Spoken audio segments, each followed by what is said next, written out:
अस्मद्गुरुभ्यो नमः। श्रीमते रामानुजाय नमः। श्री 1008 श्री स्वामी जी श्री सीतारामाचार्य जी महाराज के दिव्य वचनामृत प्रवचन संग्रह भाग 16 से। वेदांत का सिद्धांत मानना चाहिए। विशिष्टाद्वैत, शुद्धाद्वैत, द्वैत, द्वैताद्वैत, अद्वैत, ये पांचों वैदिक सिद्धांत है।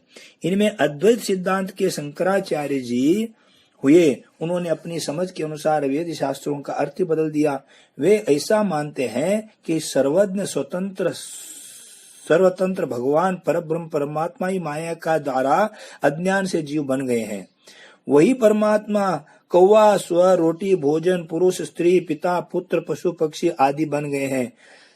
दृष्टांत देते हैं कि सोना से आभूषण बनते हैं और आभूषण गलाकर पुनः सोना बन जाता है। वैसे ही महाप्रलय में जगत भगवान बन जाता है। जीव पहले नहीं था, माया भी पहले नहीं थी, ये दोनों मध्य में हुए। माया ने अज्ञान से ब्रह्म को जीव बना दिया। इस प्रकार से अनेकों बातें बताते मानते हैं। यह अद्वैत सिद्धांत है। वे कहते हैं कि जैसे मिट्टी और घड़ा एक ही चीज है, उसी प्रकार भगवान, जगत और जीव ये तीनों एक ही है। भगवान का माया के द्वारा अज्ञान होना वे लोग मानते हैं। माया के अज्ञान से छूटने के लिए अर्थात जीव से ब्रह्म बन जाने के लिए वे लोग उपाय बताते हैं, जो यह है कि मैं ब्रह्म हूँ, मैं भगवान हूँ। ऐसा खूब जप करो तो माया के अज्ञान से छूटकर ब्रह्म ज्ञानी भगवान बन जाओगे। यह सब उन लोगों का सिद्धांत बताया गया। अब उस पर यह विचार करना है कि यह सिद्धांत कहाँ तक ठीक है, इसे मानना ठीक होगा या नहीं।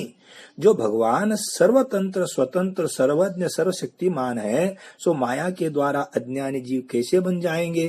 क्या सूर्य के पास या सूर्य में रात्रि पहुंचेगी या घुसेगी? यदि सूर्य में अंधकार हो तो अंधकार ही समर्थ समझा जाएगा, परंतु अंधकार तो सूर्य के समझ जा ही नहीं पाता। माया का अज्ञान परब्रह्म परमात्मा पर कुछ भी प्रभाव नहीं डाल सकता है। भगवान माया और जीव के स्वामी हैं। ऐसे भगवान खुद माया और जीव क्यों बनेंगे? मैं ब्रह्म हूँ, ऐसा जप करने से जीव भगवान बन जाएगा, ऐसा अद्वैत मत वालों का कहना वृथा प्रलापी है।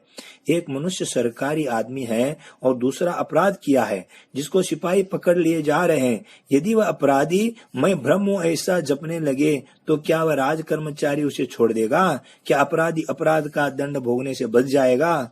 इस प्रश्न का उत्तर एक साधारण समझदार व्यक्ति भी दे सकता है कि ऐसा जपने से सिपाही उसको कदापि नहीं छोड़ेगा।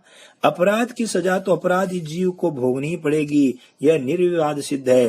परमात्मा नियामक है, जीव और माया स्वतंत्रता रहित प्रभु के नियमन में रहने वाले हैं। मिथ्या ज्ञानी कहते हैं कि भगवान ही अज्ञानी जीव बन जाते हैं। जल और बर्फ, अग्नि और अग्नि के कण, नदी की धारा में रेता आकर अलग जल कुंड बन जाना, घटाकाश और आकाश सिंह बालक को भेड़ बकरी बन जाना, सोना और गहना, मिट्टी और घड़ा आदि के अनेकों दृष्टांत देकर वे सिद्ध करना चाहते हैं कि भगवान ही जीव बन जाते हैं। एक भगवान ही सब कुछ बनते बिगड़ते हैं, दूसरा कुछ भी तत्व नहीं है। जीव, माया, जगत यह सब कुछ असत्य है, दिखता है परंतु है नहीं। इन बातों को सिद्ध करने के लिए संसार के अनेकों उदाहरण देते हैं। ऐसा उनका विपरीत ज्ञान है, यह हमें ध्यान में रखना चाहिए।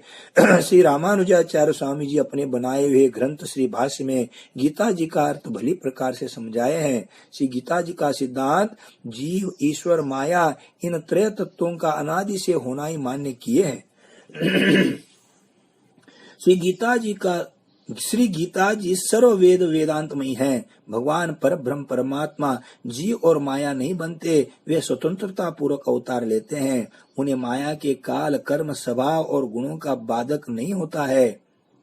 जीवों के तो सभी काल, कर्म, स्वभाव आदि बाधक होते हैं। जीवों को स्वर्ग, नरक, जन्म, मरण आदि त्रिविध तापों को भोगना पड़ता है। परमात्मा परब्रह्म को तो कुछ भी नहीं भोगना पड़ता है। वे परमात्मा एक छोटा सा रास करने में लाखों रूप में प्रकट हुए और पुनः काम समाप्त कर एक ही रूप में हो गए। ऐसे वे परमात्मा परम स्वतंत्र है। ब्रह्मा की रचना सृष्टि के अतिरिक्त परमात्मा श्री कृष्ण नए गाय बछड़े बनाए स्वतंत्रता पूर्वक प्रकट किए। भगवान अज्ञानी जीव क्यों बनेंगे?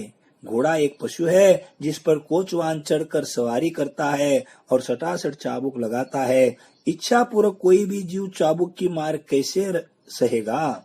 जानकर दुख क्यों सहेगा? परंतु जीव को परतंत्रता पूर्वक सब सहना पड़ता है। परमात्मा क्यों चाबुक की मार सहने के लिए घोड़ा बनेंगे? भगवान मनुष्य के रूप में अवतार ग्रहण करके अज्ञानी के समान व्यवहार करके अपने को छिपाते हैं, परंतु भगवत्ता प्रकट हो ही जाती है। सीता जी की खोज के लिए लाखों बंदर भेजे थे, किंतु मुद्रिका हनुमान जी को ही दिए। प्रभु तो सदा सर्वज्ञ है। श्री सीता जी श्री लक्ष्मण जी का अवतार है, क्षमा, श्री सीता जी श्री लक्ष्मी जी का अवतार है। श्री सीता जी ने मनुष्य के समान व्यवहार किया, किंतु अग्नि को डांटा। हनुमान जी की पूंछ टेढ़ी की, खुद अग्नि में स्नान किया, किंतु अग्नि आदि की बाधा उन्हें नहीं हुई। सब जीवों के लिए कर्म बंधन है और होता है, किंतु ईश्वर परब्रह्म परमात्मा के लिए किसी प्रकार का कर्म बंधन नहीं है, न होता है। श्री रामानुज स्वामी जी उन मिथ्या ज्ञान वालों से कहते हैं कि तुम्हारे सर्वसमर्थ भगवान को माया ने अज्ञान के द्वारा जीव बना डाला है, तो अब तुम सब जीव शिवोहम केवलोहम जपोगे और जपते हो, तो क्या माया डर कर पुनः तुमको सर्वसमर्थ परब्रह्म परमात्मा बन जाने देगी? जब तुम समर्थ थे तब तो तुम्हें पकड़ के अज्ञान के द्वारा माया ने जीव बना डाला, और अब तुम्हें कैसे आगे बढ़ने देगी और अपने से अधिक समर्थ होने देगी? अतः इस प्रकार तो माया ही सर्वसमर्थ हुई, फिर ऐसी समर्थ माया से छुटकारा मुंह से बकने मात्र से कैसे हो जाएगा? जीव असमर्थ है और शिव जी तो गणेश जी के पिता तथा पार्वती के पति हैं। तुम जीव हो, मुंह से शिव हम जप करके ही शिव जी कैसे बन जाओगे? मैं शिव हूँ यह सुनकर पार्वती तुम जीवों पर कितना नाराज होएगी, वे श्राप ही तो देवेगी। अरे अपने को शिवदास ही कहना ठीक होता, परंतु इन मिथ्या ज्ञानियों की बुद्धि बिगड़ गई है, जरा भी विवेक पूर्वक नहीं सोचते हैं। 50-60 वर्ष से शिव हम केवल हम जपता रहा, किंतु जरा भी शिव और ब्रह्म नहीं बन पाया।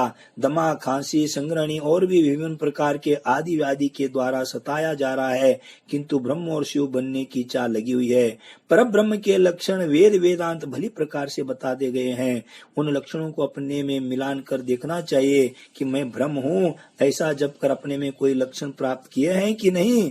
ब्रह्म का तो लक्षण है कि ब्रह्म के आंख से सूर्य, मन से चंद्रमा आदि उत्पन्न हुए तथा संपूर्ण संसार उत्पन्न हुआ है।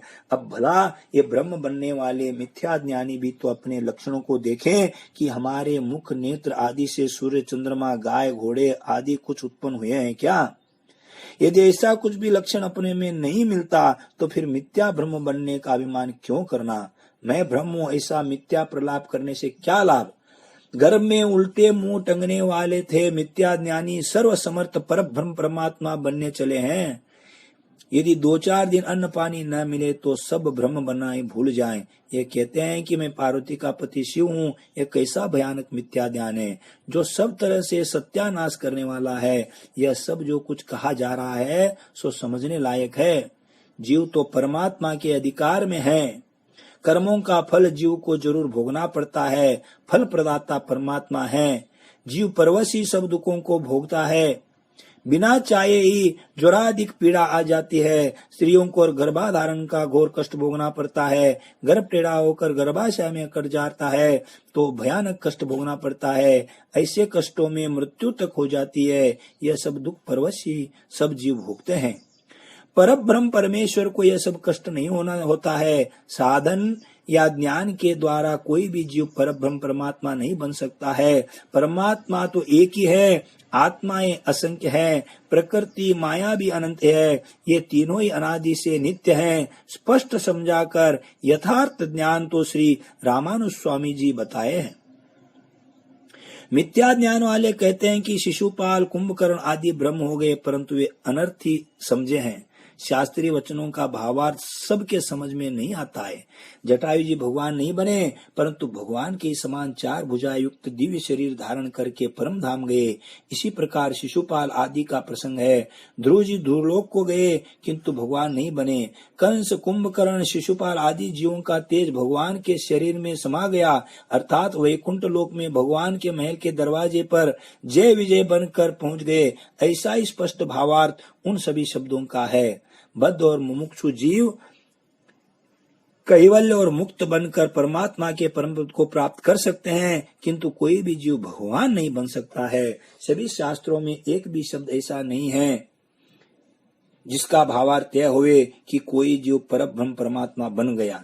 जिन मंत्रों से जीव का ब्रह्म बन जाना अर्थ प्रकट होता हो, उन मंत्रों का भावार्थ समझना चाहिए। यदि कोई जीव परमात्मा बन पाता तो एक परमात्मा के अलावा अनेकों परमात्मा होते, परंतु संपूर्ण शास्त्र वेदादिक एक परमात्मा का ही होना बताते हैं। शास्त्रों की शैली ऐसी है कि वे रोचकता सहित किसी भी प्रसंग का वर्णन करते हैं। अमुक मर करके परमात्मा में मिल गया, ऐसा लिखने की मुनियों ने शैली अपना ली है, किंतु इसका भावार्थ यह हुआ कि वह जीव परम पद को प्राप्त किया, परमात्मा का सेवक बन गया। मुनियों की शैली है कि जीवात्मा परमात्मा के संग एक हो गया। एक हो जाने का भावार्थ भी यह हुआ कि प्रभु के समीप पहुंच गया। जुदाई का भाव हटकर 2 मित्र या पिता पुत्र के समान एक हो गया। अविश्वास भेद था, वह हट गया, विश्वास अभेद हो गया। ऐसा ही भावार्थ एक ही समझना चाहिए। एक का भावार्थ भगवान बन जाना नहीं होता है। शास्त्र में लिखा है कि मार्कंडेय मुनि भगवान के मुंह में घुस गए। इसका मतलब यदि कोई ऐसा लगावे कि मार्कंडेय मुनि भगवान बन गए तो अनर्थ होगा। उसका स्पष्ट भावार्थ यह होता है कि मुंह में जाने के बाद भी वे बाहर निकल गए। इस वास्तविक अर्थ के अलावे कोई दूसरा अर्थ करेगा तो उसकी हानि होगी। ज्ञानियों में श्रेष्ठ श्री प्रहलाद जी हुए हैं, किंतु ये भगवान नहीं बने, तो फिर दूसरा कौन सा जीव है जो कि भगवान बन जाएगा। मिथ्या ज्ञानी कहते हैं कि राजा परीक्षित ब्रह्म बन गए। ऐसा कहना या मानना उनके अज्ञान को ही प्रकट करता है। महात्मा श्री सुखदेव जी राजा परीक्षित को उपदेश किए हैं कि मैं ब्रह्म हूँ, जीवात्मा हूँ, देह नहीं हूँ, ऐसा अनुसंधान करता हूँ। 7 दिन हो गए, सर्प ने काट खाया, एक भी उपाय काम नहीं आया। परीक्षित जी परमात्मा का परम धाम प्राप्त किए, किंतु भगवान नहीं बन पाए। यह सब मुमुक्षुओं के समझने का है। मुनियों की शास्त्र शैली समझे बिना शब्दों के अर्थ नहीं लगाए जा सकते। विचार करना है कि सैंधव नामक 3 वस्तुएं के हैं, नाम एक ही है, परंतु 3 चीजें अलग अलग है। सैंधव शब्द के 3 अर्थ है। सैंधव सिंधु देश का रहने वाला, सैंधव नमक लवण, सैंधव घोड़ा, इस प्रकार 3 होते हैं। यह दृष्टांत है। ऐसे ही ब्रह्म शब्द के भी 3 अर्थ होते हैं, अर्थात 3 वस्तुओं का नाम ब्रह्म है। ब्रह्म जीव को कहते हैं, ब्रह्म माया को भी कहते हैं, ब्रह्म परमात्मा को भी कहते हैं, परंतु प्रसंग के अनुसार ही ब्रह्म शब्द का अर्थ लगाना चाहिए। श्री स्वामी जी सरकार का मंगल हो, श्री लाल जी सरकार का मंगल हो, श्री भागवत गोष्ठी का मंगल हो।